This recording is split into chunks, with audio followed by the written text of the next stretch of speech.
Ukiona Mungu amekuweka juu ya watu wengine, ukiona Mungu amekupa nafasi kubwa kuliko wengine, ukiona Mungu amekuinua zaidi ya wengine kwenye familia yako, ukiona Mungu amekuinua zaidi ya watu wengine kwenye mtaa wako, ujue Mungu amekufanya kuwa daraja la watu wengine.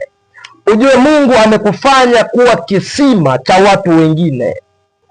Inawezekana kabisa Mungu hajakuinua kwa sababu yako, ila amekuinua kwa sababu ya watu wengine.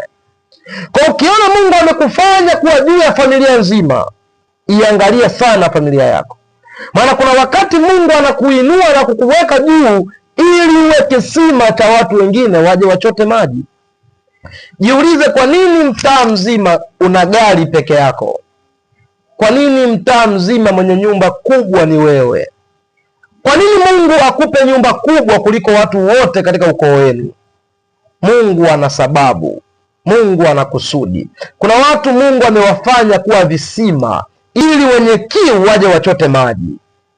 Kuna watu Mungu amewapa chakula kingi, sio kwa sababu yako, ni kwa sababu wenye njaa waje wale kwako.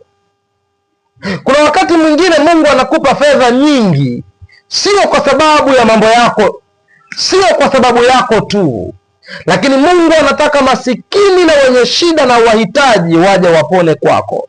Kwa hiyo ukiona Mungu amekuinua sana, amekupa maisha mazuri, amekufanya kuwa juu ya watu wengine, lazima ujue kwamba Mungu ana sababu. Mungu anataka uwe baraka ya watu wengine.